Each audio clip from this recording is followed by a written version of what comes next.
Sorry, I was muted. Hi, everyone. My name is Savannah, and I'm going to be going through Nibbles, and Chase is going to be going through Querier today for the Hack the Box Tampa Meetup. So we're just making sure everything is set up for everyone. Just give us a few minutes. We're going to check Discord and check in with everyone on there. So just stand by.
Hey guys, Chase here.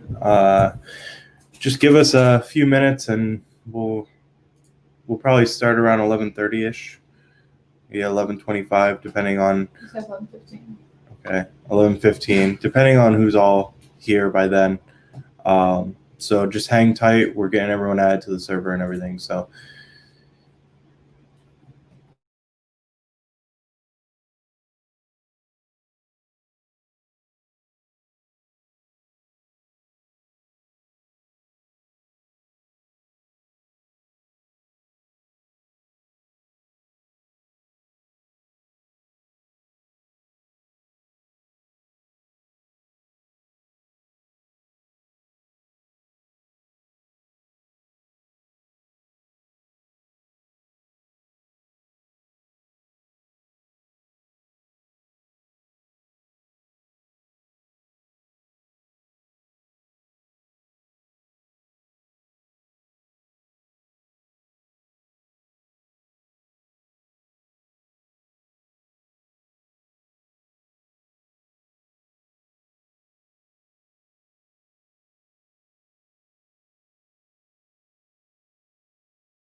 Okay,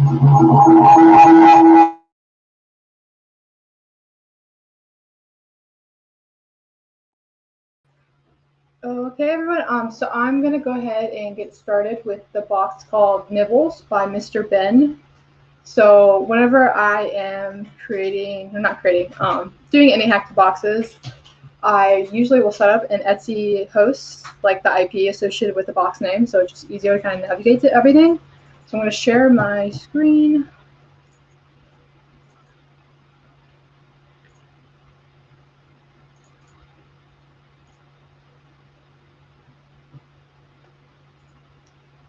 Okay.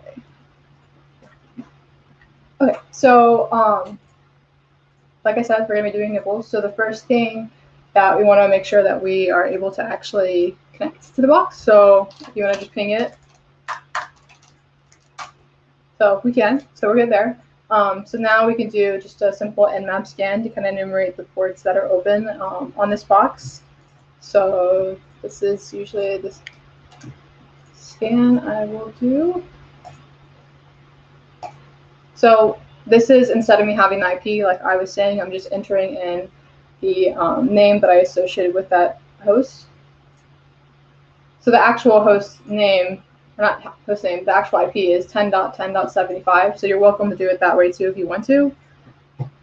But I just do it this way because it's easier. So if we run that, we see that there is 2 open ports, port 22 and port 80. So SSH and then HTTP. So I'll just let that finish running.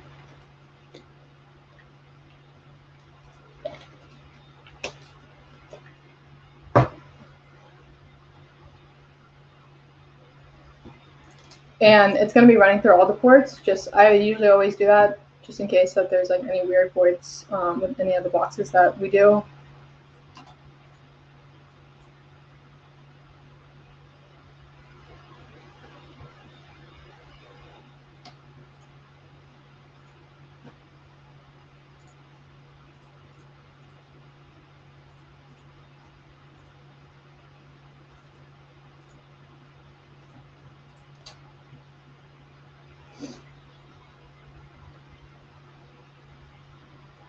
So I will say for this box in particular, port 22 and port 80 are going to be the only ports open. So I've done this box before, so you don't necessarily have to wait, but I just kind of wanted to give you guys an idea of the type of scan I do run, which is all ports, but we don't have to sit here and kind of wait because I already know that port 22 and port 80 are going to be the ports that we are going to see that are open.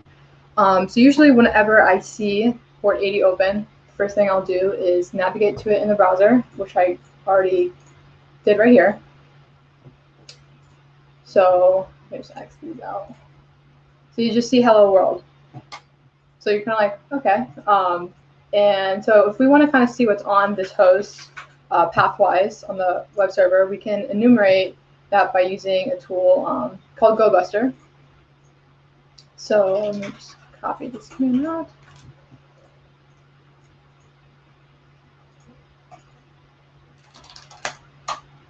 So if we are going to be using GoBuster, you can use this command here. Oh, that was me copying my output earlier. Sorry.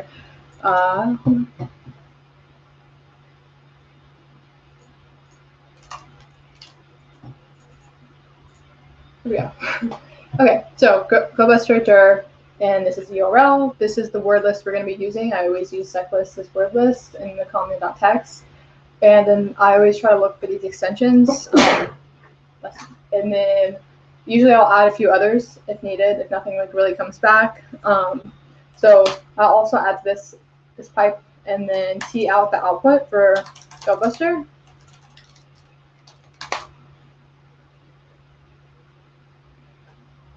So this is going to go ahead and go through and enumerate all of those paths associated in comment.txt to see if there may be a path on this actual host.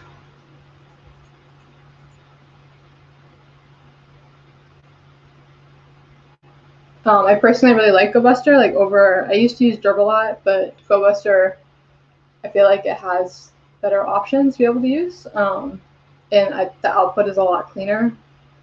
So I personally like to use this, but I usually will lower like the thread count, and you can change like other things with the status codes, and I'm sure you can do that like with Derb too, but I just personally like GoBuster better. So just let that run.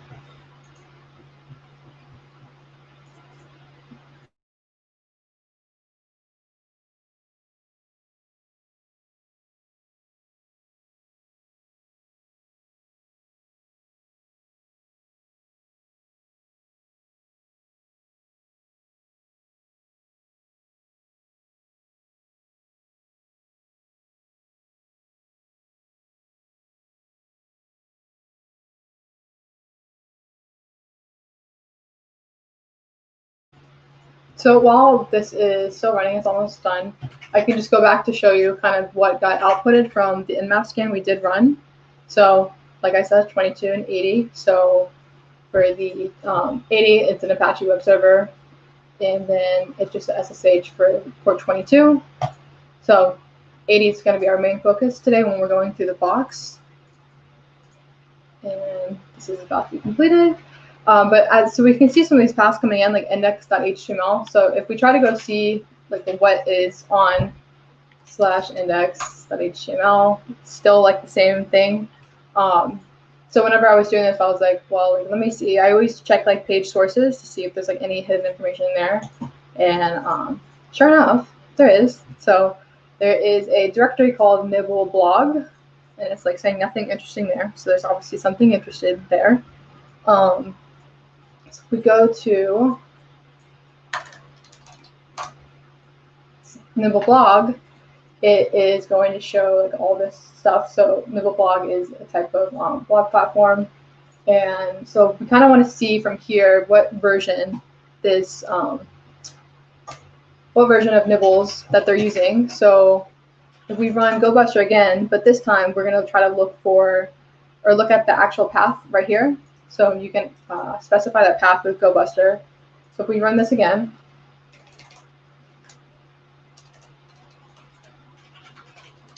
and I'm going to put Nibble blog.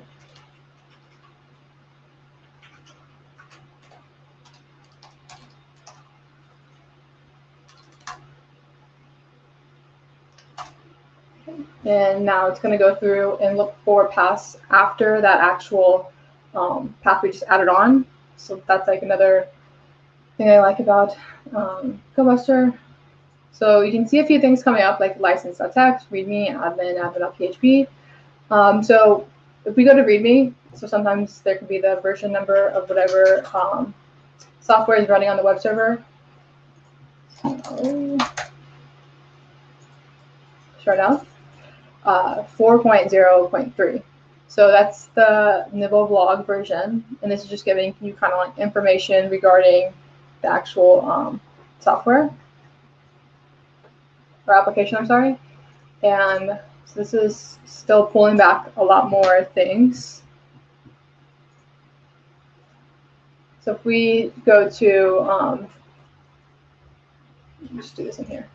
So if you want to go to like search exploit to see if there is anything associated with that version or just that application in general. So there is a file upload where you can upload a file to try to get like a shell. So that's what we see here, but this is with Metasploit. I personally like to do the boxes without using Metasploit. So if you were to just go to, you just go to Google and then you type in the 4.0.3. Just copy this link out that I have.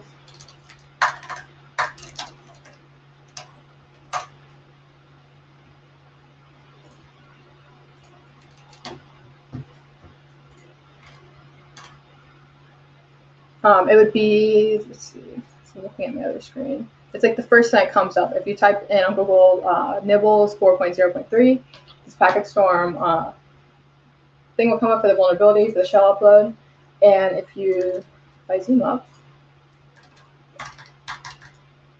sure everyone can see that. Okay, so this is exploiting the My Image plugin on the Nibble blog.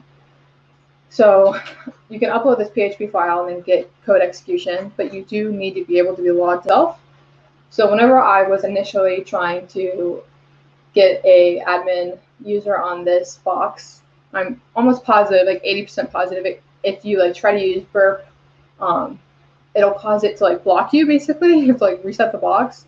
So I'm gonna kind of like give you the hint to like not do that and to kind of think very simple, like simpler, and think of like very basic credentials when you're looking at this box, because usually most of the time, like with like any, I feel like some of the boxes on Hack the Box, people will like overthink, but if you just try some of like the simpler things, it's usually might be associated with that before you start making things more complicated. So if we go to one of these paths that was admin.php,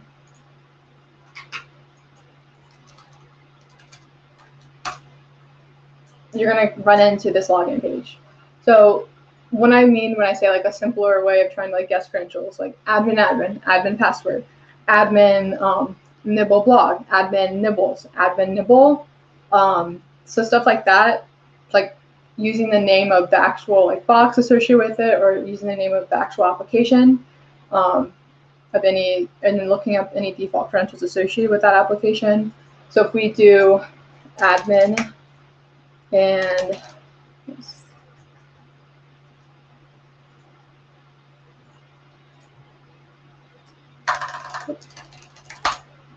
admin and then nibbles, that's going to be the login. So instead of like sitting there trying to like find the actual login page of potential credentials, it's just way simpler. So I like spent too much time whenever I was doing this box initially, and I kept on getting blocked when it was just as simple as that. So now we are logged in, and now we want to be able to try that actual remote code execution. So we're going to look for this image plugin.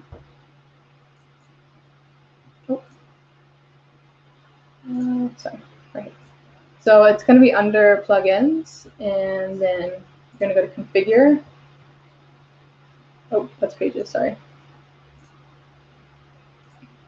So this page right here, and you're going to be able to upload a file, which is good. Like in any case, if you can upload a file. So if we go back to this right here, they have the code, some type of code right here, but we're not going to use this. We're going to use the Pentest Monkey PHP code, and you can pull that. You can also pull a PHP shell from just like your local Kali instance too. So this, once we upload this image, it's going to be at this location, not this location, sorry, this one. And we can go through the directories too to kind of like see it. So if I go to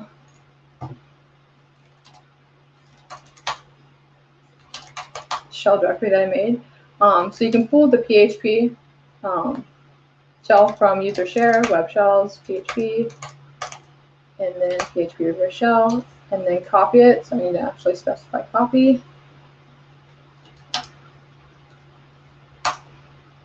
And then I'm going to rename it.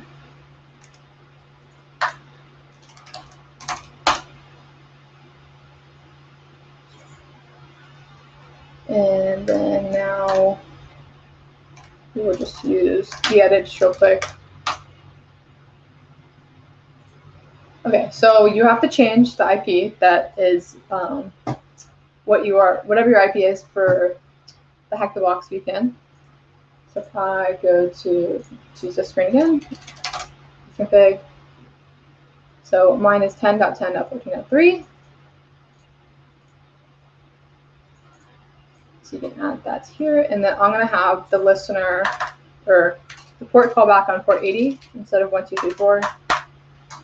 And so everyone who is using the server that we provided today for the actual meetup, you want to make sure you use like a unique port, because if everyone's trying to connect back on port 80 or just any other port that's like a known port, it's going to like mess things up, and there's going to be too many connections, and it's just not going to work. So just try to make a unique port to what you're connecting back to. So here is the code. So then once we have this all ready to go, let me just double check I have everything I need to change.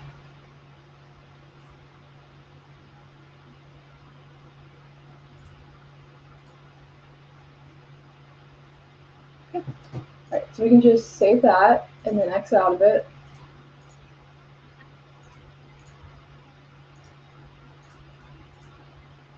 And so once we are here, back here, I'm gonna pull this up real quick. I'm gonna add this image. Let me just pause screen.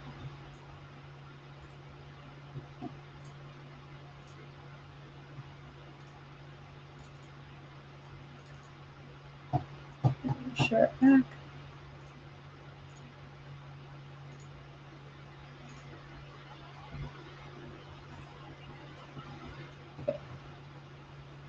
So this is the image.php I was talking about. So I'm going to just put it at position 1, and it's going to be under, I can just put it under Savannah. So earlier I was just testing the server to make sure everything was working, so I have Savannah test, so I'll just do Savannah now. But before we do that, we want to set up our listener. So we can just do netcat lvmp and then 80. So this is going to be listening for that callback whenever we upload the shell. Okay, so if we click Save Changes, there's going to be like some errors that come up, but just kind of ignore them. And then we are going to go to this directory that I was specifying.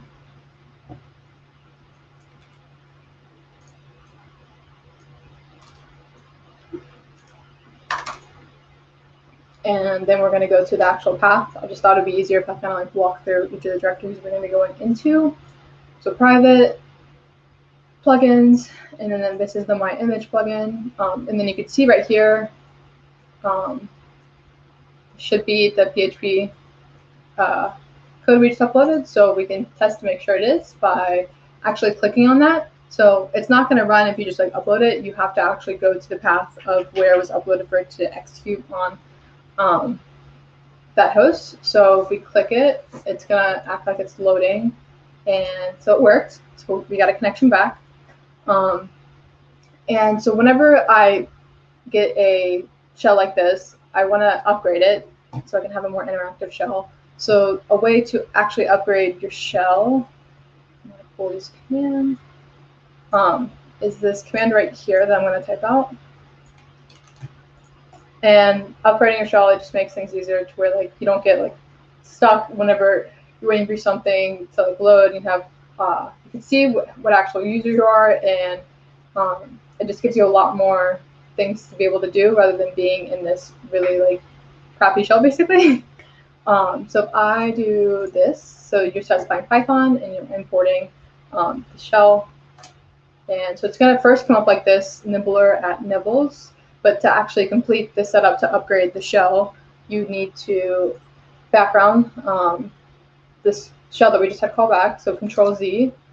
And then we are going to type echo. And then so once we type this, you're going to type FG after, but you're not going to see the FG being typed. And then you're going to press enter twice. So this is going to create, it's going to upgrade the shell to make it more interactive. So if I do this, and then FG, I just type that, and then I just press enter twice, and now we have a interactive shell on this host. So once we're on here, you can kind of see the line.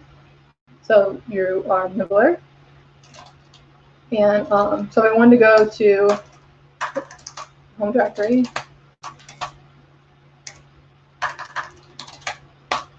So that's the user.txt for this specific case. And now we are going to try to actually escalate our privileges to root. So whenever I am getting access on a Linux box, I usually will use this tool called Linenum. So let me actually create a new tab. And then we can go to Linenum, and so you can see here the Linenum like directory. So if you just go to Google Linenum GitHub, and then you can download it. And so we need to set up a server.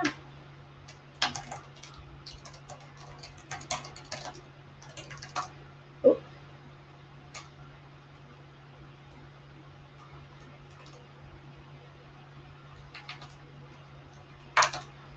Okay. So now it's going to be on, for me, so everyone like needs to do this on their own as well, but 8003. Back here. So we go to the temp directory. There's just these files right here, but we can use wget. It's working out for me. Yeah.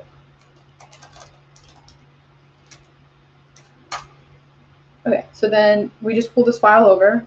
So now you can see it right here. Then we're going to make it executable. And now we'll be able to run it. And it's going to enumerate all the paths, all the user permissions, stuff like that. Just literally everything you need to kind of like get an overall view of what's going on in the box, processes running, any types of applications on the actual host. So this is it running. So it's trying to see like what it can access as well. But I highly recommend it. And usually, like, so say if I ran this and I can't figure out how to escalate privileges, I'll also use this tool called len-peas. So len and then PEAS. Yeah, so this is running. And so this right here is what's going to be like the interesting part of this. So this user Nibbler can run the following commands as a root user. They don't need the actual root password. So you can run this monitor.sh file that's under the home directory as a sudo user, because the Nibbler is not a sudo user. So I'm just going to let this continue to run.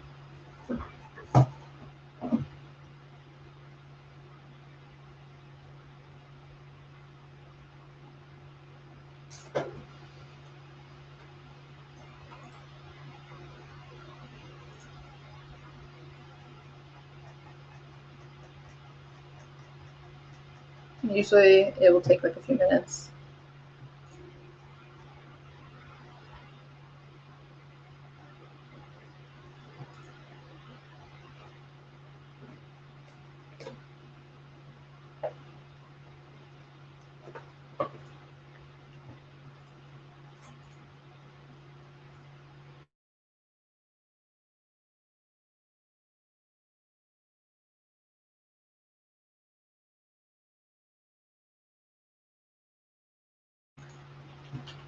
Okay, so scan is complete. So like I was saying, if I go up, I'm going to find it where I was pointing out.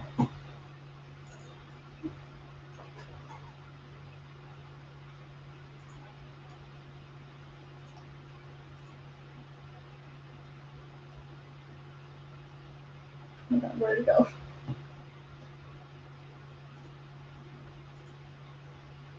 Okay, so right here. Oh, man, it's gone. Okay, hold on. Back up.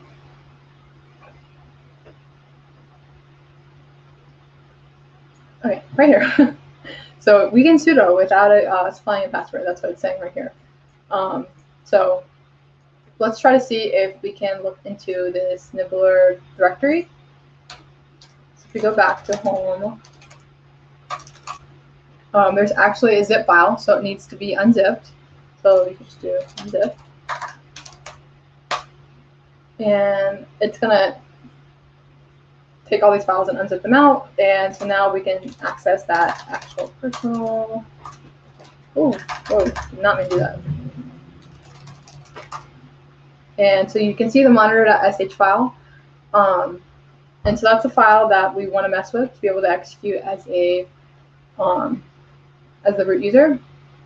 So in it is just a bunch of random stuff.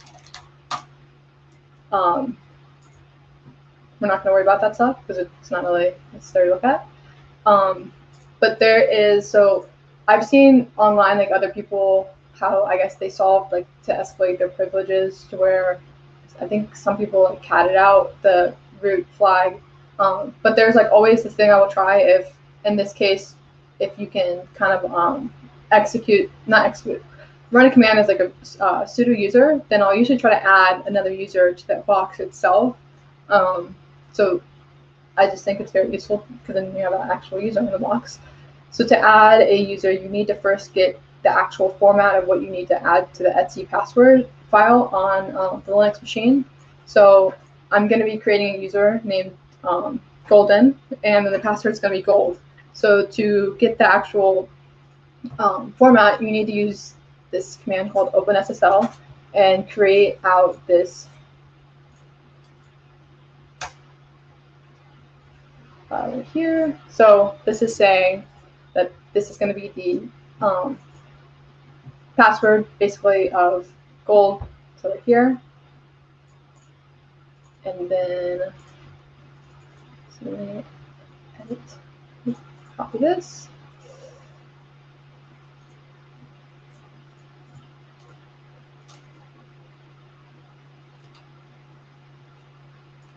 And so once we have that, we're going to add into this file like echo and then the user and then this password format it needs, and then add it as a root user, and then add this to the Etsy.password, not Etsy/password file, and then it's going to add it as a whole new file, monitor.sh. So I'm just editing this off to the side real quick.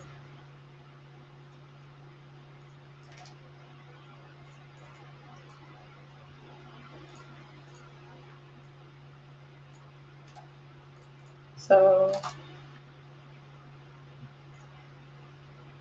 I can just type, let's get this up. Because whenever I type it on here, it kind of cuts it off. So I'm trying to be able to show you guys. Let me just see if I can open it. Just like a text editor. So it's going to look like this. Let's make this bigger.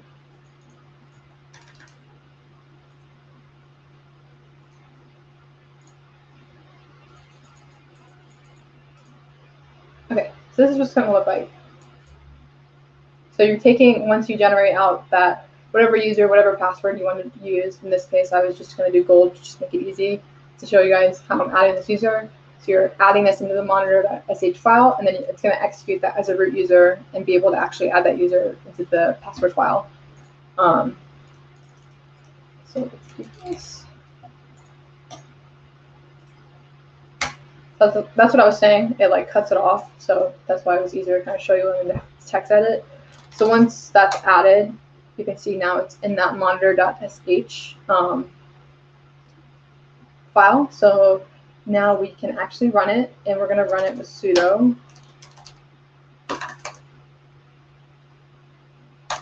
And it's going to give you like an error back, but just ignore that error. It's just going to say like it can't resolve the host nibbles. So it's an unrelated issue to whatever is happening here. So once this is finished running, so that's what I was saying, unable to resolve host, but don't worry about it, it's fine. But if you do, so to change like a user, say like I'm Savannah on a box and I want to go to root, I can just do su root. But in this case, we're going to do su golden, but the golden user has those root privileges. So su golden, and then what's the password? Gold. And so now we are root on the actual box.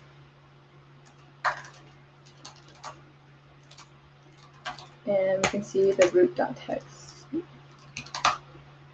Oh, so that's the root.text. So that's like how I'll always try to do it. If there's like something, a command I can run as a root user, or if I can add it to a file or like a cron job or something along those lines, I just think it's a really useful way, because then you have kind of like more persistence to kind of interact with the box. But yeah, that's the end of my walkthrough of Nibbles. I hope you guys enjoyed it, and Chase is going to be walking through Querier, but we're going to take a 5 or 10 minutes? Yeah, 5 or 10 minutes. Okay, so we're going to take a 10-minute break. So we'll return back at, it's like almost 11:40 now, so return.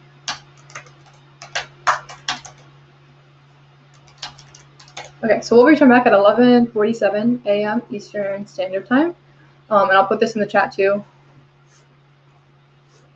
But we're just going to take a quick break, and then Chase will walk through his guys.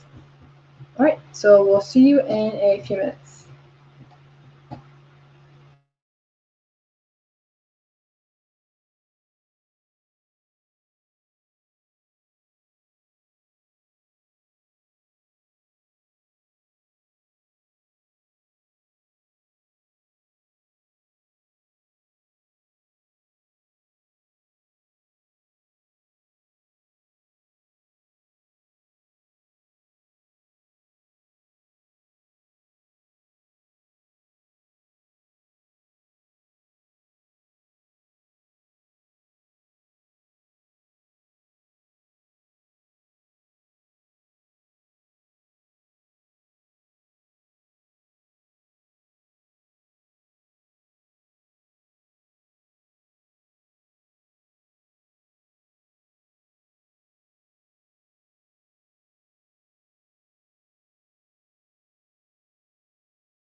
Camera's on you.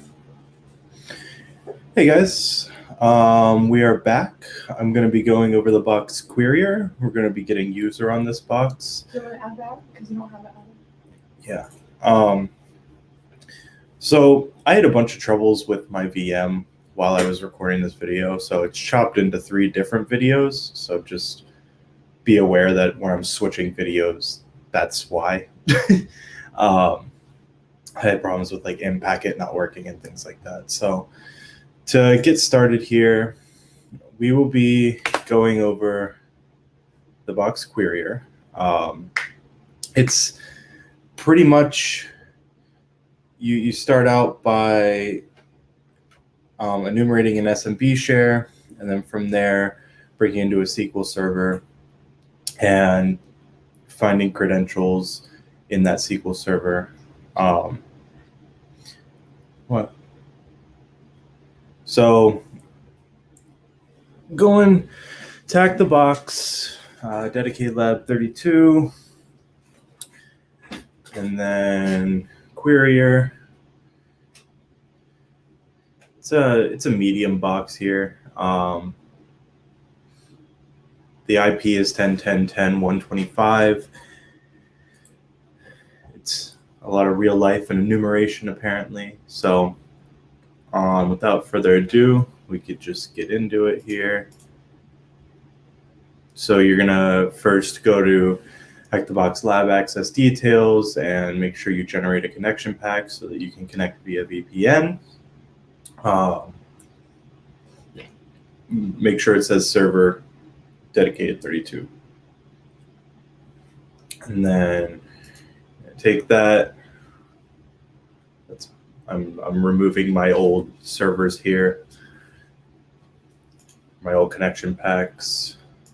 So start OpenVPN, and now you're connected to HackTheBox. So to start out here, we are going to run sudo nmap sc sv.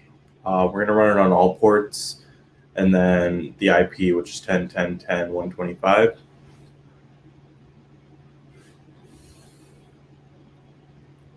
It says it right there, but I think I went all the way in here. Yep. So 10.10.10.125. Then we're going to do OA for output all, and just name it Querier. It's looking around a lot for some reason here. Oh yes, I was making a directory for everything to sit in. So from your home, you just make your Querier directory so that you could output those into that directory. There you go. So put your password in, start nmap. So nmap takes a second to run, but in about 2 or 3 minutes here, since it's running on all ports, it's gonna take a little bit. But so here is the finalized nmap scan. We have ports 445, 143, which is MS SQL. We have a couple SMB shares on the bottom there. So the first thing we're going to do is we are going to do SMB map and then -u invalid. So that's the invalid user. And we are then going to do -uppercase H for host and type in the IP. So once that happens, we map the SMB shares. It looks like there's a reports and an IPC share. We're mainly focused on reports because that's not a normal SMB share. So moving forward here, we're going to do SMB client -uppercase U. And then we're going to pull in all caps, the Querier, then /invalid. Then it should be space, and then you're going to type in the target, which will be 10.10.10.125 /reports for that share. And this user does not have a password, so we can just hit enter again. And there we go. We have access to the SMB share. So from here, we're going to do ls to list out the files in this share. And it looks like we have a currency volume report, which is an Excel file. So we're just going to pull that down to our main machine by typing get and then in quotations the file name.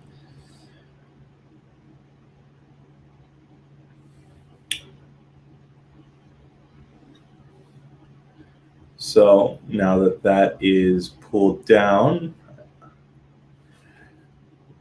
first we're going to run file on it just to show that it's Microsoft Excel. I don't know why this took me a second. Here we go. Okay, so we're going to do file on file that we just pulled down. It's Microsoft Excel 2007. So then we're going to unzip it just so we can get everything out of the file. Once that does that, we're mainly concerned with the directory Excel VBA project bin. We will run strings on that file, which it ends up being a script that connects to their SQL server, and they have hard-coded creds in there. So if you were to put this strings output into a text editor and make it look pretty, basically you would see I believe it's Python. But if you scroll up here, you have this line that says driver equals SQL Server, and you're running trusted connection, no, database volume, but then you have right here the UID, which is reporting, and the password, which is PCW, TW, whatever. So they had hard-coded creds in this script. So then we're going to use those creds in the next video here. So next up, we are going to type, first you're going to make your way into your in-packet folder. Like I said, I was having a bunch of troubles. So wherever your in-packet folder is located, it's usually in user share, doc, Python 3 in-packet examples. So you're going to run, let's go away. You're going to run sudo Python 3 and then ms SQL client.py -windows-auth querier/reporting for the machine name, and then you're going to put the IP in there. So then you're also going to use the password that we found in that Excel file as the password here, and we get a SQL shell. So from here, we're going to check if XP CMD shell is available, which it says it is not. Now, we don't have high enough permissions to run this command. However, we can run XP directory, which will give you back, you can use it to get back a connection to your machine here. So I'm going to grab my IP on my main machine, which is 10.10.14.2. Go forward here. Then back in our SQL server, we're going to do xp underscore directory, and then in quotations slash 10.10.14.2 slash quotations. So I think I failed this a couple times here. You need to put in pretty much any directory afterwards. That way it actually tries to initiate the connection, and you could pick it up using responder on your own machine. So on our machine here, we're going to do user share responder.py. And I typoed this here. It is a capital I, and you do have to run it as root. So the final command here will be user share responder, and then responder.py dash uppercase I, tune 0 for that interface, and then dash RDW, and this will start listening for connections to your machine, and it will drop hashes from the SQL server. So did this a couple times, it wasn't working. Then I realized that I needed the directory on the end of it.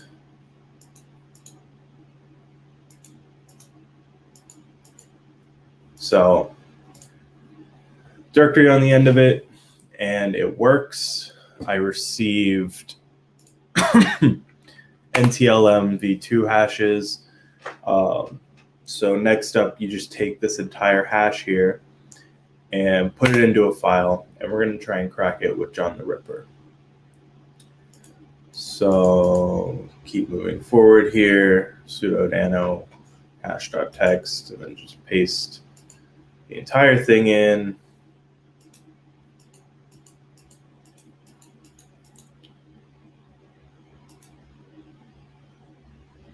This is me making sure my John the Ripper worked. So here we go. Take the entire thing, paste it into a file.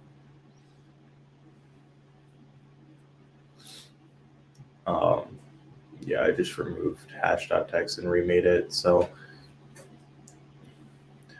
throw that in there.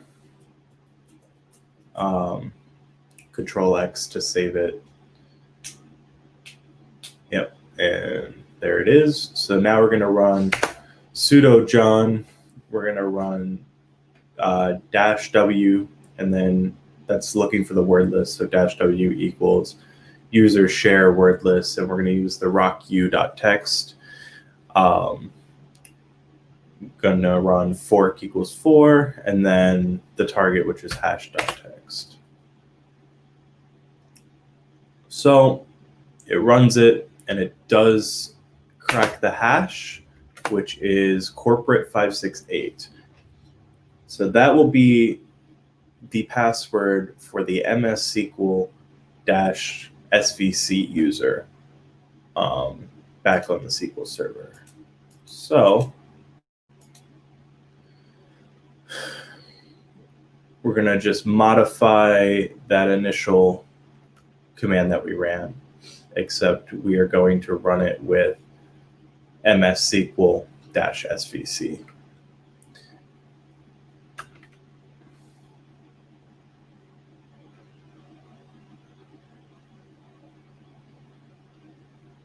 So Querier as the box.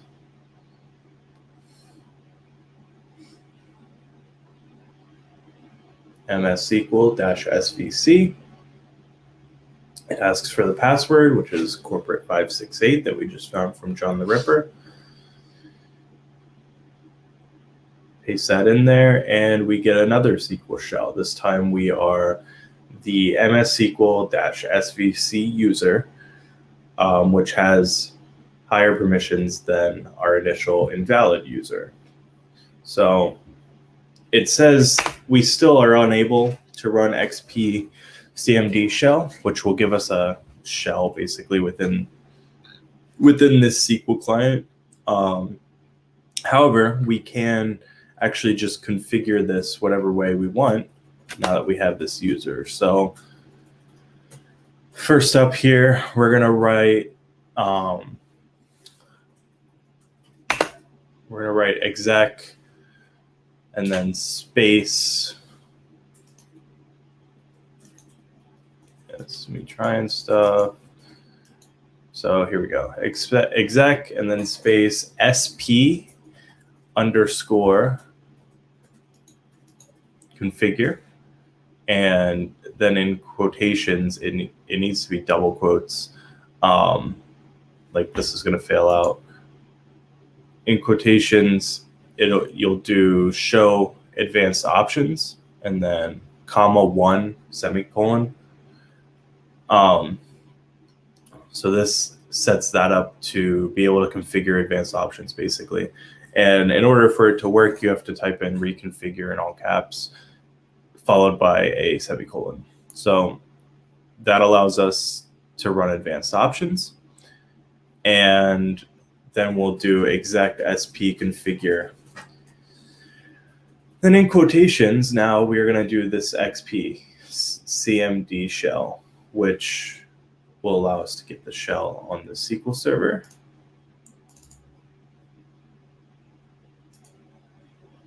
Skip ahead here really quick.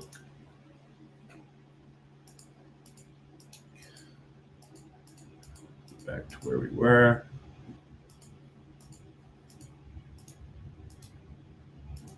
So we'll type in exec sp configure, and then in quotes xp underscore cmd shell.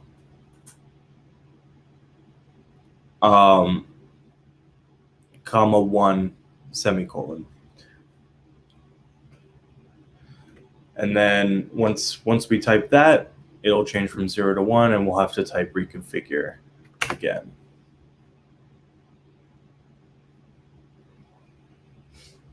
So now that that's set up, we can just write xpcmd shell and then in double quotes dir, and we basically have access now to the box that the SQL server is running on. So if we just type in more and then space, well, first we're going to do who am I, just to make sure we're the right user. Yep, we're MS SQL SVC. We're going to type, come on, figure it out, Chase. There we go. Okay, we're going to type more space, and then we're going to do the C drive /users /MS SQL -SVC, which is the user we are currently on, and desktop.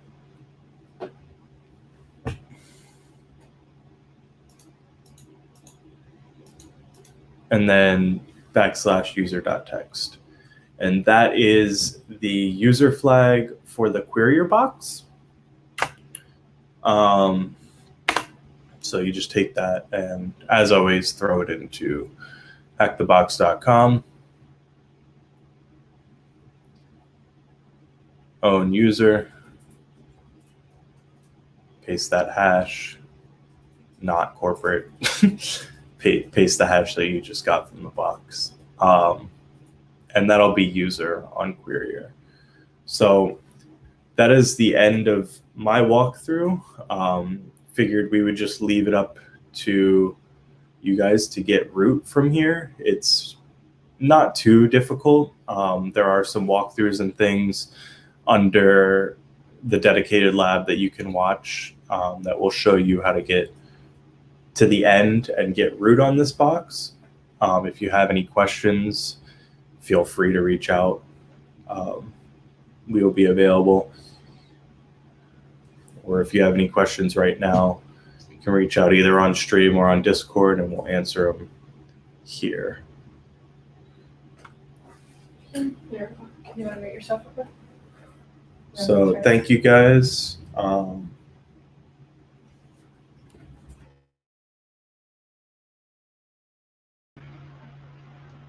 Hi, everyone. Okay, so that is the end of our meetup, but we are in Discord. So I can paste the link for the invite real quick.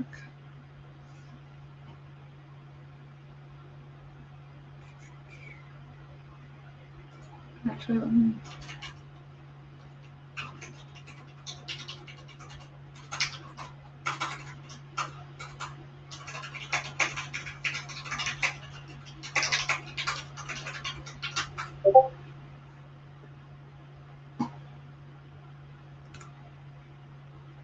Okay, so that is the Discord invite.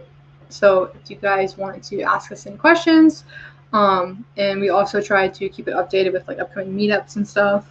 Yeah, Chase, did you want to add anything else? I'm gonna unmute myself.